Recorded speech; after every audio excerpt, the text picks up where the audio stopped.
Welcome to study फंडा। Guys आज की वीडियो में हम लोग डिस्कस करेंगे फरवरी के फर्स्ट वीक के करंट अफेयर को। उससे पहले मैं आप लोगों को एक इन्फॉर्मेशन देना चाहता हूँ। आप लोगों को मालूम हुआ दिल्ली हाई कोर्ट ने रिसेंटली सीएपीएफ के एग्जाम पे जो स्टे लगे हुए थे उनको हटा दिया है। तो स्टडी फंडा ने सीएपीएफ असिस्टेंट कमांडेंट 2023 के लिए एक 6 मंथ का बैच हम लोग लॉन्च करने जा रहे हैं। और इस बैच में आप लोगों को सारी वो चीजें मिलेगी जो आपको एक असिस्टेंट कमांडेंट एग्जाम को क्लियर करने के लिए चाहिए। So you can say this is the one stop solution for your CAPF assistant commandant 2023। इसमें आप लोगों को पेपर वन के रिकॉर्डेड लेक्चर मिलेंगे। आप अपनी पेस पे अपनी स्पीड पे लेक्चर्स को देख सकते हैं। पेपर वन के जो नोट्स है 2023 एडिशन के वो मिलेंगे। ऑनलाइन टेस्ट सीरीज मिलेगी, करंट अफेयर की पीडीएफ मिलेगी और हमारा जो क्विक इन्फो ग्रुप है जो कि काफी लास्ट टाइम भी इससे 30+ आई थिंक 40+ क्वेश्चंस इससे आए थे। इसका आप लोगों को एक्सेस मिलेगा। प्लस में पेपर टू की जो क्लासेस है वो लाइव होगी। और इन केस अगर आप अटेंड नहीं कर पाते हो तो आपको रिकॉर्डेड भी मिलेगी लेक्चर्स की पीपीटी और एक एक्सपेक्टेड टॉपिक्स की लिस्ट मिलेगी जुलाई 2023 में।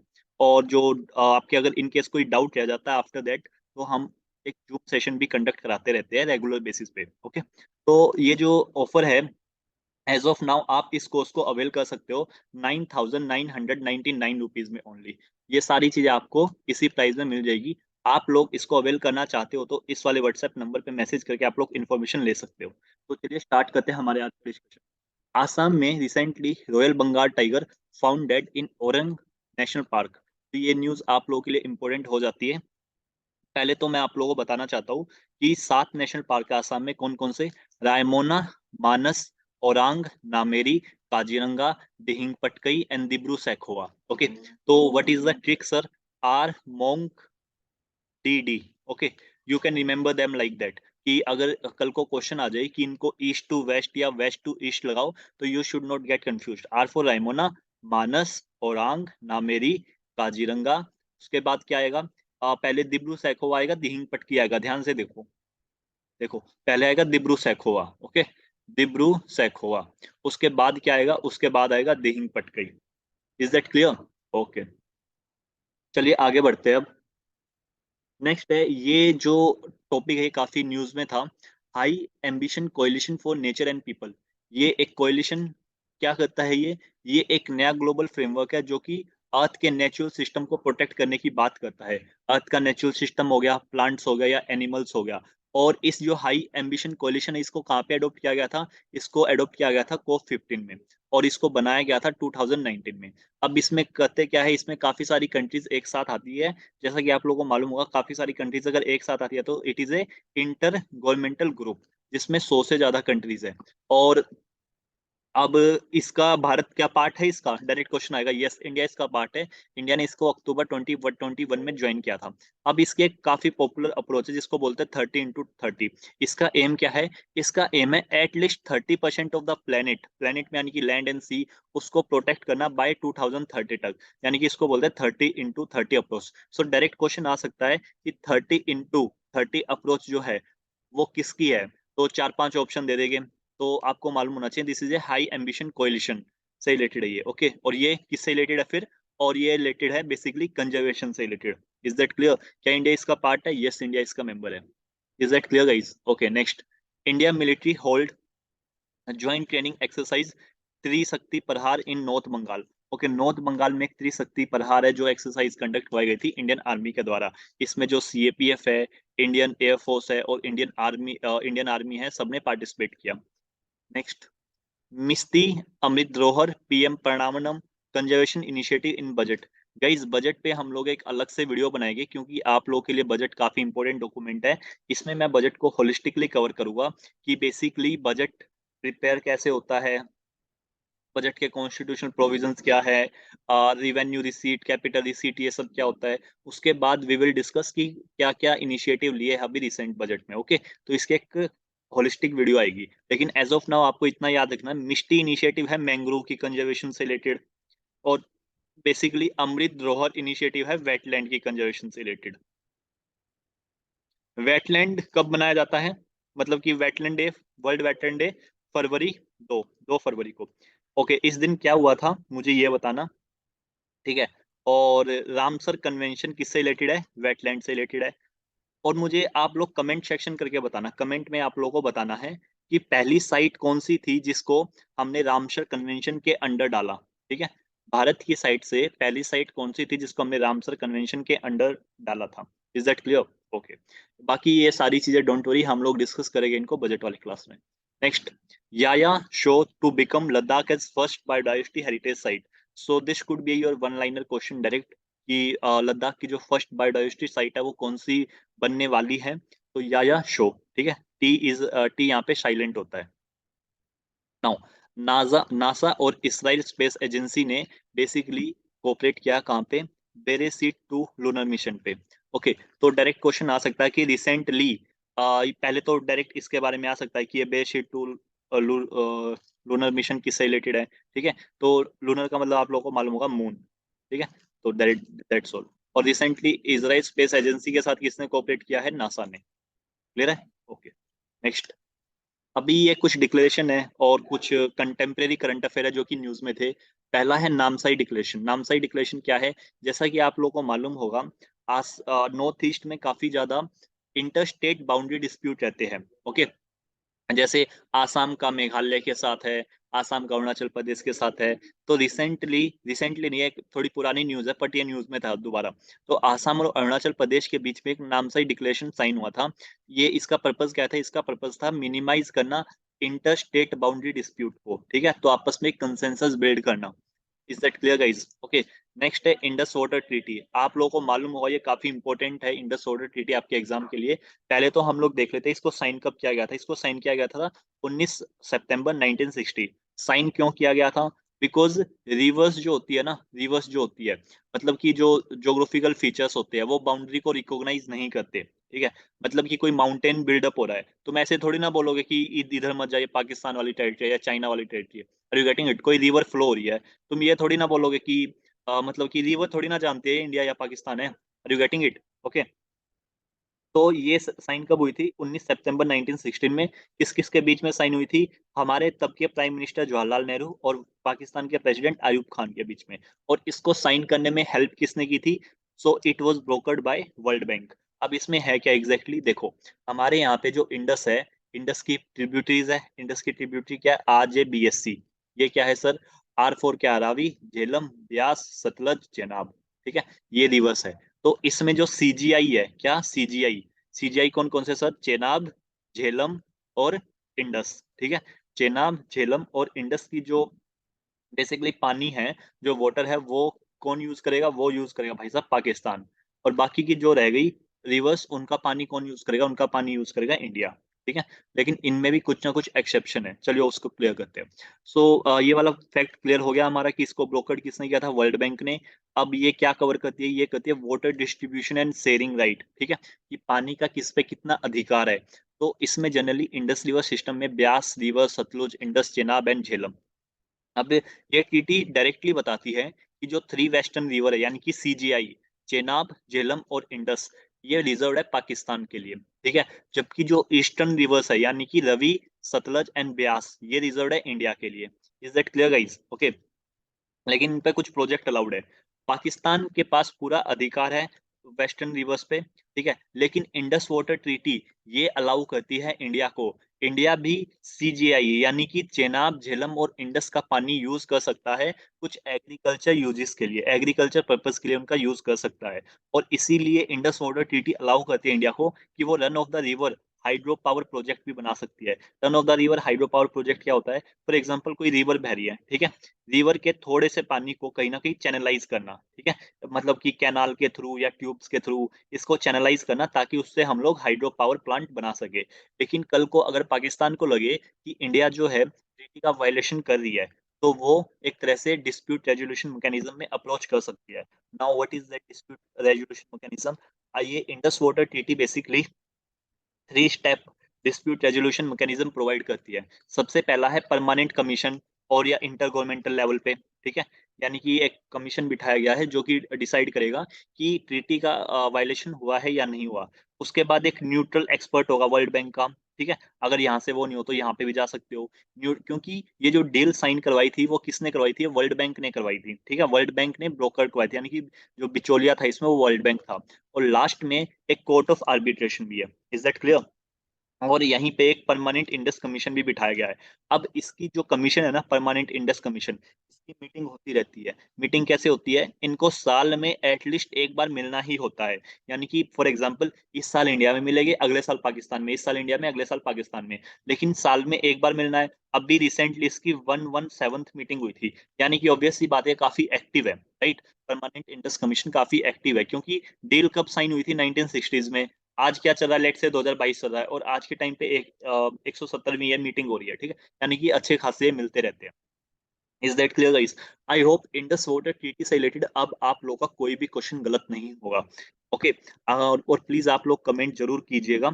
मैं आप लोगों से क्वेश्चन पूछता हूँ। मुझे जो ये रिवर्स है, इंडस, झेलम, चेनाब, इंडस, झेलम, चेनाब, रवि, सतलज और ब्यास, इनके सिर्फ आप मुझे ओरिजिन बताना कि ये कहाँ ओरिजिनेट कहाँ से होती है, दैट्स ऑल।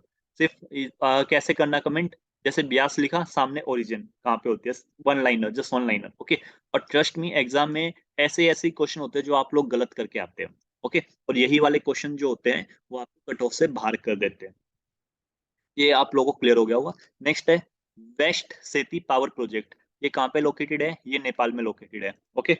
बस आप लोगों को सिर्फ इतना ही याद रखना है, ये नेपाल में लोकेटेड है, सेती रिवर पे। नेक्स्ट, कलिंगान डाकी हाइड्रो पावर प्लांट। ये कहाँ पे? ये भी नेपाल में आपका।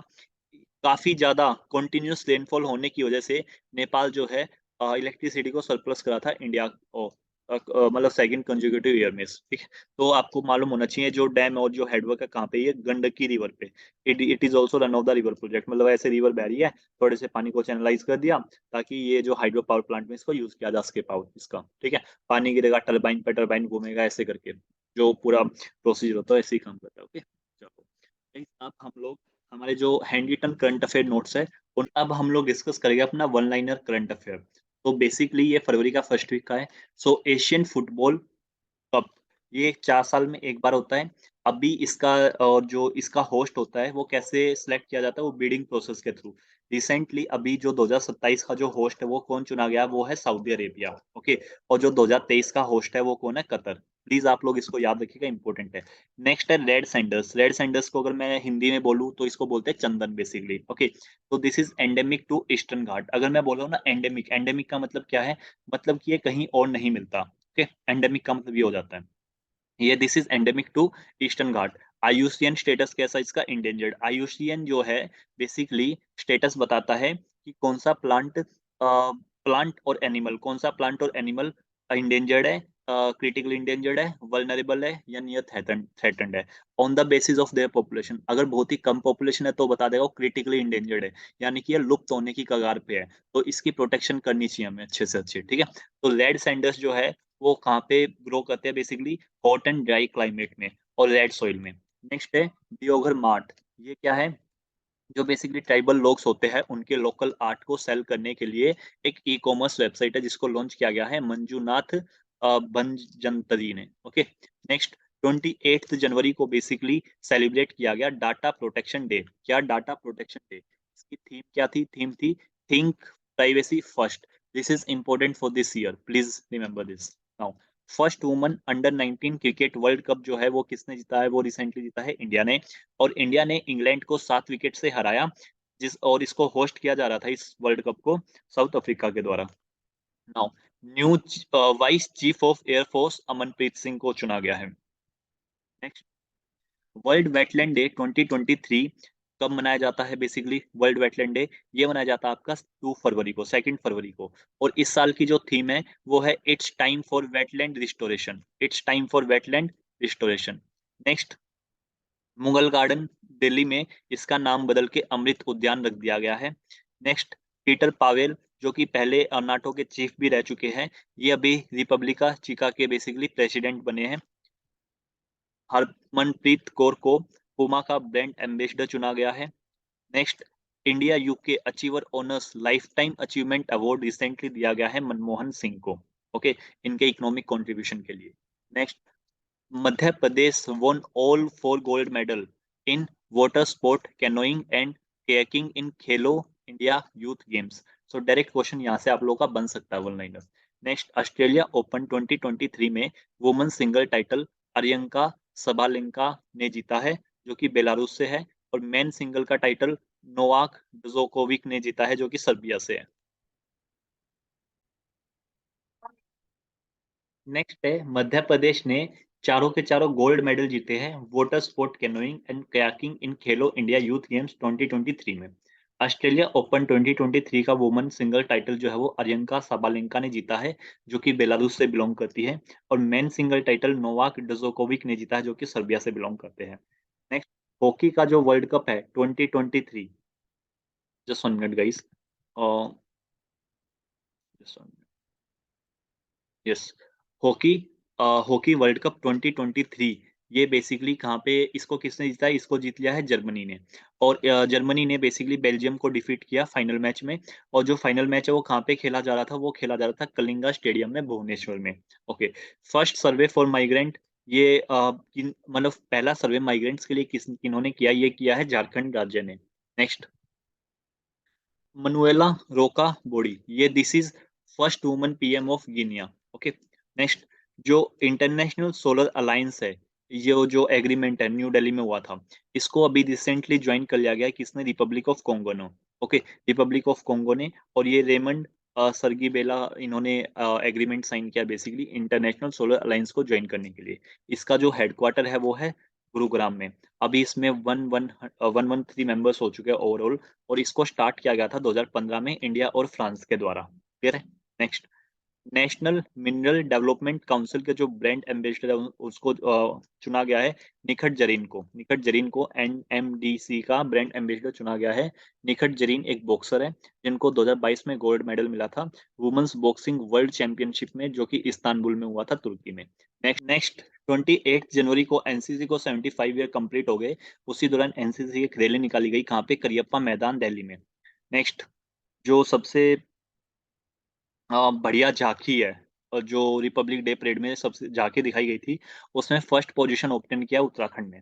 Next, national commission for women foundation day मनाया जाता है 31 जनवरी को। आप लोगों को मुझे ये बताना है कि नेशनल कमीशन फॉर वुमेन, ये जो है ये स्टैट्यूटरी बॉडी है या कॉन्स्टिट्यूशनल बॉडीज है? ओके, आप लोगों को कमेंट करना है। प्लीज गाइज कमेंट कीजिए, it will motivate me to make more such videos for upcoming exams. Okay, आपके सीपीएफ एग्जाम्स के लिए मैं और ज्यादा कंटेंट डालने की कोशिश करूंगा। नाउ 29 जनवरी को, जो कि लास्ट संडे ऑफ जनवरी, मतलब कि 29 जनवरी एज ऑफ नाउ, अब की बात तो वर्ल्ड लेप्रोसी डे 29 जनवरी को मनाया जा रहा है, लेकिन लास्ट संडे ऑफ जनवरी को मनाया जाता है ये जनरली। ठीक है, ले वही वाली बात है, इस बार ये जो लास्ट संडे है जनवरी को 29 जनवरी को, इसलिए वर्ल्ड लेप्रोसी डे आज अब की बार मनाया जा रहा है। ठीक है, इसकी थीम क्या है? Act now and leprosy. Next, 30 जनवरी को शहीद दिवस मनाया जाता है। ओके, और जो कि क्योंकि फादर ऑफ नेशन यानी कि गांधी जी को इस दिन मार दिया गया था 30 जनवरी 1948 को। भारत में 2 दिन मनाए जाते हैं शहीद दिवस। एक तो जिस दिन 23 मार्च को भगत सिंह, शिवराम राजगुरु, सुखदेव को फांसी दी गई थी उस दिन, और एक आज 30 जनवरी शहीद दिवस वाले दिन। नेक्स्ट, 1 फरवरी को 47th coast guard day celebrate किया गया। नेक्स्ट, 4 फरवरी को वर्ल्ड कैंसर डे मनाया गया 2023 का। इसकी जो इस बार जो ऑफिशियल कलर चुने गए हैं वर्ल्ड कैंसर डे के लिए वो है blue and orange. This could be your probable question. Okay, now next, जो आईसीसी अवार्ड्स है क्रिकेट से related, men's cricketer of the year award जो मिला है वो मिला है बाबर आजम को। और इस वाले अवार्ड को जो ट्रॉफी दी जाती है वो है गारफील्ड सोबर्स के नाम से। Women's cricketer of the year जो अवार्ड है वो मिला है नेट स्कीवर को, ये इंग्लैंड से बिलोंग करती है। और जो वुमेन्स के लिए ट्रॉफी दी जाती है उसका नाम है रचेल हायहो हिंट, ऐसे करके कुछ ये नाम है। ओके, ये दोनों के दोनों ओडीआई में दिया गया है man cricket of the year. और T20 में international cricketer of the year का अवार्ड मिला है Suryakumar Yadav, mister 360 degree. लेकिन रियल मिस्टर 360 डिग्री इन्होंने खुद बोला कौन है? AB de Villiers. Okay, not important for your exam, but I am a hardcore fan of cricket, so that's why I just. Next, monument Mitra scheme, ये किन्होंने लॉन्च किया? ये मिनिस्ट्री ऑफ टूरिज्म ने लॉन्च की है। अभी जो ये पुरानी स्कीम है मोनूमेंट मित्रा स्कीम, अभी इसकी ना मिनिस्ट्री शिफ्ट कर दी। पहले ही मिनिस्ट्री ऑफ टूरिज्म के अंडर थी, अब इसको मिनिस्ट्री ऑफ कल्चर के अंडर कर दिया गया। क्लियर है? Okay, next, India south Africa ने एक मेमोरेंडम ऑफ अंडरस्टैंडिंग साइन किया है किस चीज के लिए? 12 अफ्रीकन चीता को अगले 8 से 10 सालों में इंट्रोड्यूस करने के लिए। ठीक है, मतलब एनुअली वो 12 अफ्रीकन चीता को इंडिया में इंट्रोड्यूस करते रहेंगे अगले 8 से 10 सालों के लिए। नेक्स्ट, साउथ अफ्रीका जो 15 समिट है उसको जो होस्ट ब्रिक्स की उसको कौन होस्ट करेगा, उसको होस्ट करेगा साउथ अफ्रीका, जो कि अगस्त 2023 में होने वाली है। क्लियर है। और फिफ्थ मीटिंग भी जो हुई थी वो भी साउथ अफ्रीका ने होस्ट की थी डरबन में 2023 में। ब्रिक 2006 में बना था, 2010 में ज्वाइन कर लिया था साउथ अफ्रीका में। ब्रिक का फुल फॉर्म क्या है? ब्राजील, रशिया, इंडिया, चाइना, और बाद में जब साउथ अफ्रीका ने इसको ज्वाइन किया तो साउथ अफ्रीका। इस कीवर्ड को किसने कॉइन किया था ब्रिक को? इसको जो कॉइन किया था जिम ओ नील ने। जिम ओ नील, ये कौन थे? ये एक इकोनॉमिस्ट थे। ठीक है। और ब्रिक था क्या, मतलब पर्पस क्या था? सो बेसिकली ये था कि कुछ 21st सेंचुरी की जो एमर्जिंग इकोनॉमीज है, ये उनका एक ग्रुप था। ओके। नेक्स्ट, ये इजिप्ट की मैपिंग है, या मतलब ये करानी है, और इसको हम नेक्स्ट क्लास में कवर करेंगे इजिप्ट की मैपिंग को। ओके, थोड़ा नेक्स्ट। इजिप्ट ने बेसिकली क्या किया है? इजिप्ट ने प्लान किया है भारत को वो जमीन एलोकेट करेगा कहाँ पे? स्यूज कनाल स्पेशल इकोनॉमिक जोन में। ठीक है, इंडियन इंडस्ट्रीज के लिए वो कुछ जमीनें एलोकेट करेगा। स्यूज कनाल किसको किससे कनेक्ट करता है? स्यूज कनाल कनेक्ट करता है मेडिटेरेनियन सी को रेड सी से। आप लोग इसको मैप में देख सकते हैं। और ये कैनाल सेपरेट करता है अफ्रीका को एशिया से। आप लोग मुझे ये बताइए, कौन सा माउंटेन है, कमेंट सेक्शन में बताना आप लोगों को, ठीक है? कौन सा माउंटेन है जो यूरोप को एशिया से सेपरेट करता है? ओके, यूरोप को एशिया से सेपरेट करता है, यूरोप को एशिया से सेपरेट करता है। क्लियर है? Okay, good. नेक्स्ट, यूनेस्को ने डेजिग्नेट किया है यूक्रेन की एक ओडिशा, ओडिशा, ठीक है, मतलब उड़ीसा नहीं है, ओडिशा। ये एक वर्ल्ड हेरिटेज साइट है जो कि डेंजर में है। इसको यूनेस्को ने भी डेजिग्नेट किया है। क्यों किया है? अभी क्योंकि रशिया यूक्रेन वॉर की वजह से और वो सब। ठीक है, तो अब इसको मरम्मत के लिए पैसे चाहिए। क्लियर है? ओके। और ये ओडिशा क्या है? ये एक स्ट्रेटेजिक पोर्ट सिटी है on the Ukraine and Black Sea coast. ये क्वेश्चन आप लोगों का पूछा जा सकता है सीएपीएफ के एग्जाम में। जो ये आपका वेस्ट एशिया वाला रीजन है, वेस्ट एशिया वाला जो रीजन है और उसके जो आसपास का रीजन है वो काफी इंपॉर्टेंट हो जाता है। ओके, मेडिटेरेनियन सी वाला रीजन जो है, काइंड ऑफ।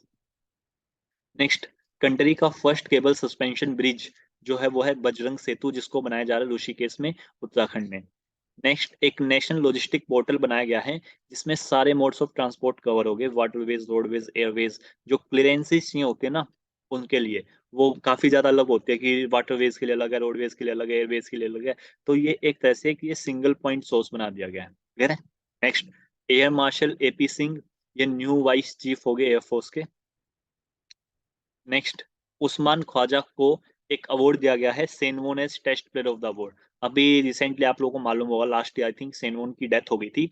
तो ऑस्ट्रेलिया ने इनके नाम पे एक अवार्ड लॉन्च किया है, तो उसका जो अवार्ड है अभी रिसेंटली उस्मान ख्वाजा को मिला है, test player of the year award. Next, IMF ने भारत की जो जीडीपी ग्रोथ है उसको प्रेडिक्ट किया है, ये 6.1% 2023 के लिए, 6.8% 2024 के लिए। और वर्ल्ड की जीडीपी ग्रोथ को उन्होंने एक तरह से फोरकास्ट किया है 2023 के लिए 2.9%, 2024 के लिए 3.1%। नेक्स्ट, अभी रिसेंटली अडानी ग्रुप ने हैफा पोर्ट को खरीद लिया है 1.2 बिलियन डॉलर में। और ये हैफा पोर्ट कहाँ पे? इसराइल में। इसराइल की कैपिटल क्या है? जेरूसलम। ओके, आप लोग मुझे ये बताना, जो डेड सी है वो कहाँ पे है? डेड सी कहाँ पे है? और क्या इसराइल अपनी बाउंड्री मेडिटेरेनियन सी से वो करता है या नहीं करता, शेयर करता है या नहीं करता? आप लोगों को ये बताना है कि मतलब कि प्लीज ये वाली एक्सरसाइज जरूर करना, ट्रस्ट मी गाइस, मैं मजाक नहीं कर रहा हूँ, ट्रस्ट मी। आप लोगों को एग्जाम में बेनिफिट होगा। आप मुझे ये बताना कि मेडिटेरेनियन सी को कौन कौन सी कंट्रीज टच करती है जो कि सिर्फ एशिया से है? पूरी नहीं बतानी, ऐसे तो बहुत लंबी लिस्ट है। एशिया में से कौन कौन सी कंट्री टच करती है? अगर आपको इतना भी मालूम है ना बॉस, आपका आंसर ठीक हो जाएगा। अगर क्वेश्चन आएगा ना मेडिटेरेनियन सी से रिलेटेड, आपका ठीक हो जाएगा। सिर्फ आप एशिया का बताना मुझे। ओके, मतलब अगर आप लोगों को कहीं पे भी कुछ देखना हो ना, मैपिंग से रिलेटेड या ज्यादा मेंबर हो, तो एटलीस्ट ना एशिया के जरूर देख लिया करो, क्योंकि क्वेश्चन ऐसे फ्रेम होता है एग्जाम में कि अगर आप लोगों को एशिया का भी मालूम है ना तो आपका आंसर ठीक आ जाएगा। क्लियर है? क्योंकि मैंने देखा हुआ ये। Next, garden reach ship builder and engineering limited ने एक मेमोरेंडम ऑफ अंडरस्टैंडिंग साइन किया है रोल्स रॉयस के साथ। इस चीज के लिए ये मैन्युफैक्चर करेंगे मरीन इंजन्स को इंडिया में कहाँ पे? रांची में। और ये M2US4000, ये क्या है? ये एक तरह से मरीन इंजन ही है। Okay. Next, largest buyer of MSME good in 2022, ये है मिनिस्ट्री ऑफ डिफेंस। अब ये इंफॉर्मेशन कहाँ से मिली? जो ये जैम है, गवर्नमेंट ई मार्केट प्लेस है, इन्होंने ट्वीट करके इन्फॉर्मेशन दी। और ये गवर्नमेंट ई मार्केट प्लेस है, ये क्या है? ये कुछ नहीं है, एक तरह से अमेजोन है। किसका अमेजोन है सर? गवर्नमेंट का। फॉर एग्जाम्पल किसी पर्टिकुलर डिपार्टमेंट को चेयर्स चाहिए, ठीक है, कीबोर्ड चाहिए, तो ये जैम पे जाएंगे, इसी पोर्टल पे जाके ऑर्डर कर देंगे, ठीक है। पहले ना काफी ज्यादा करप्शन होता रहता था ऐसे, कि हमें कुर्सी चाहिए, हमें ये चाहिए, तो पैसे तो ले लेते थे पर एक्चुअल में वो चीजें आती नहीं थी। अब सब कुछ ऑनलाइन है तो ऑब्वियस सी बात है, कुछ घपला भी नहीं होगा। और ये किसके अंडर है ये पोर्टल? ये है ministry of commerce and industry के अंडर। इसको लॉन्च किया गया था 9 अगस्त 2016 में। नेक्स्ट, इकोनॉमिक सर्वे ने 2023-2024 के लिए जो इकोनॉमिक रहता है वो 6.5 को प्रेडिक्ट किया है। नाउ अभी जो 5 ट्रिलियन इकोनॉमी पहले हमें जो 2022 तक अचीव करनी थी, हमने उसको बढ़ा के 2025 से 26 कर दिया। ओके। नेक्स्ट, शांति भूषण, अभी जो ये हमारे लॉ मिनिस्टर थे अंडर मोरारजी देसाई गवर्नमेंट, ही पास्ड अवे। ओके। तो क्वेश्चन आ सकता है कि शांति भूषण क्या थे? वो लॉ मिनिस्टर थे, चीफ जस्टिस ऑफ इंडिया थे, एक्स, ऐसे करके कुछ ना कुछ ऑप्शन बना सकते हैं। Next, bio Asia 2023 basically UK country partner बनी है, और इसकी जो थीम है वो है advancing for one shaping the next generation of humanised health care. अब ये बायोशिया क्या है? ये बायोटेक्नोलॉजी इंडस्ट्री से रिलेटेड है। अब इसका 20th एडिशन हो रहा है। और जो ये है ना एडवांसिंग फॉर वन, इसकी फुल फॉर्म क्या है? O for one health, N for next generation health. इस मतलब हेल्थ का ध्यान रखना, अगली जनरेशन की भी हेल्थ का भी ध्यान रखा है। ई फॉर इक्विटी, ठीक है। ओके, क्लियर है? गुड। और ये अभी कहाँ पे होगी ये वाली जो बायो एशिया 2023 की जो मीटिंग है वो कहाँ पे होगी? हैदराबाद तेलंगाना में। Okay. Next, project Ellora. Project Ellora क्या है? हमारे यहाँ पे कुछ ऐसी लैंग्वेज है जो कि लुप्त होती जा रही है, तो एक तरह से ऐसी लैंग्वेज को हम डिजिटल इकोसिस्टम प्रोवाइड करेंगे ताकि उनको हम लोग कंजर्व कर सके। सो एलोरा के फुल फॉर्म है इनेबलिंग लो रिसोर्स लैंग्वेजेस, ठीक है। और अभी रिसेंटली माइक्रोसॉफ्ट रिसर्च ने 3 लैंग्वेजेस को चुना है जिनका हम डिजिटल इकोसिस्टम प्रोवाइड करेंगे। गोंडी, मुंडरी और ईदू मिस्मी। ओके। गोंडी, मुद्री, ईदू, मिस्मी। मुझे आप लोग ये बताना, ये जो ट्राइब्स है, ये कुछ ट्राइब्स है, ये जो ट्राइब्स है ये कहाँ कहाँ से बिलोंग करती है, कौन से स्टेट से बिलोंग करती है? ओके, गूगल करना, मिल जाएगी, डोंट वरी। नेक्स्ट, जो FIH प्रेसिडेंट अवार्ड है, ये क्या है? बेसिकली ये मेंस हॉकी वर्ल्ड कप 2023, इसको किसने जीता है? जर्मनी ने। कहाँ पे हुआ था ये? भुवनेश्वर में ने। किसको डिफीट किया? इसको डिफीट किया, अभी पीछे पड़ा है ना, ठीक है। तो अभी एक प्रेसिडेंट अवार्ड मिला 2023 के लिए, ये किसको मिला? VK पांडियन को। क्यों? क्योंकि इन्होंने सक्सेसफुली होस्ट किया है मेंस हॉकी वर्ल्ड कप 2023 को। Next, first female PM of equatorial Guinea, ये नाम है इनका मैनुला रोका बोटे। Okay. Next, international solar alliance की जो नोडल एजेंसी है, ठीक है, मतलब कि one sun one grid, one sun one world one grid की जो नोडल एजेंसी है वो है ISA, international solar alliance. Clear है? नेक्स्ट, PM कुसुम स्कीम, इसकी फुल फॉर्म देखते हैं, किसान ऊर्जा सुरक्षा एवं उत्थान महाअभियान। ये क्या है? बेसिकली ये प्रोत्साहित करते हैं किसानों को क्या काम करने के लिए? सोलर पैनल लगाने के लिए। कहाँ पे? खेतों में सोलर पैनल लगाएंगे, उससे जो बिजली जनरेट होगी वो अपने लिए यूज कर सकते हैं और अपने खेतों के लिए, ठीक है। इसको लॉन्च किया गया था 2019 में। अभी इस स्कीम को एक्सटेंड कर दिया गया मार्च 2026 तक। और इससे क्या होगा? इससे होगा सोलर कैपेसिटी को ऐड करना 2022, मतलब ये तो पुराना हो गया अब 2022 तक। ये कौन सी मिनिस्ट्री के अंडर है? Ministry of new and renewable energy के अंडर, ठीक है। मिनिस्ट्री याद होनी चाहिए। नेक्स्ट, D4 ड्रोन सिस्टम, ये क्या है? ये अभी हमारा जो एरो इंडिया 2023 जो बेंगलोर में ऑर्गेनाइज होने जा रहा है, वहां पे इसका शोकेस किया जाएगा। D4 का क्या मतलब है? Drone detect deter destroy system. ये पहला इंडिजिनियसली यानी कि देसी जो है, मतलब कि भारत में बना है, first indigenously developed anti drone system है। एंटी ड्रोन सिस्टम है मतलब कि फॉर एग्जांपल अगर आसपास कोई ड्रोन उड़ रहा होगा तो ये इसको डिटेक्ट करके लेजर के थ्रू उसको मार गिराएगा। क्लियर है? और इसको कहाँ पे इंडक्ट किया जाएगा? इंडियन आर्म फोर्सेज में। जो बॉर्डर एरियाज की सिक्योरिटी के लिए ड्रोन्स काफी अच्छा साबित हो सकता है, कि अगर दूसरे मतलब पाकिस्तान का कोई ड्रोन हम पे निगरानी रख रहा है तो ये एंटी ड्रोन सिस्टम उसको टारगेट करके गिरा सकता है। किसने डेवलप किया इसको? DRDO ने। और मैन्युफैक्चर किसने किया? भारत इलेक्ट्रॉनिक लिमिटेड ने। Next, 2027 Asian football confederation Asia cup Saudi, ये वी हैव कवर्ड इट, 4 साल में एक बार होता है। और होस्ट जो है बिडिंग प्रोसेस के थ्रू होता है। रिसेंटली सऊदी अरेबिया इस मतलब कि वो कर लिया है, तो 2027 का जो होस्ट है वो सऊदी अरेबिया, 2023 का कतर है, 2019 का UAE था। ठीक है। Next, Namaste, national action plan for mechanised sanitation ecosystem. इसमें बेसिकली 100 करोड़ रुपया दिया गया है ताकि जो सेप्टिक टैंक है उनकी जो क्लीनिंग है वो मैकेनाइज वे में की जा सके, क्योंकि हमारे यहाँ पे जो मैनुअल स्क्वेंजर्स है उनकी डेथ हो जाती है इन प्रोसेस के थ्रू। क्लियर है? अगर वो मतलब कि ह्यूमनली जाके उनको साफ वाफ करे, क्योंकि यहाँ पे गैसेस वगैरह का भी सीन होता है। इस पे ना एक आई थिंक डॉक्यूमेंट्री बनाई थी समदिश भाटिया ने, यस, समदिश भाटिया ने एक डॉक्यूमेंट्री बनाई थी, अनफिल्टर्ड बाय समदिश करके ऐसा कुछ है शायद, ठीक है। तो मैनुअल स्कैवेंजर पे देखना काफ़ी अच्छी है। Next, first district to register 10,000 new MSME को ने एर्नाकुलम। त्रिशक्ति प्रहार मीटिंग क्या joint training exercise north Bengal में हुई है? आर्मी, इंडियन एयरफोर्स और सीएपीएफ की है। ओके। नेक्स्ट, एशिया का फर्स्ट फ्लोटिंग फेस्टिवल कहाँ पे है? मध्य प्रदेश में, मंदसौर में, और इसको गांधी सागर फ्लोटिंग फेस्टिवल बोलते हैं। तो that's all for this week guys. इसकी पीडीएफ आप लोग को हमारे टेलीग्राम चैनल स्टडी फंडा पे मिल जाएगी। आप लोग जाके स्टडी फंडा के टेलीग्राम चैनल को ज्वाइन कर सकते हैं। लिंक इस चैनल का हमारे डिस्क्रिप्शन में मिल जाएगा, वहीं पे पीडीएफ मिलेगी। और प्लीज आप लोग कमेंट करके जरूर बताएं कि आपको हमारा डिस्कशन कैसा लगा। ओके, सो थैंक यू, जय हिंद, मिलते हैं हमारी नेक्स्ट वीडियो में।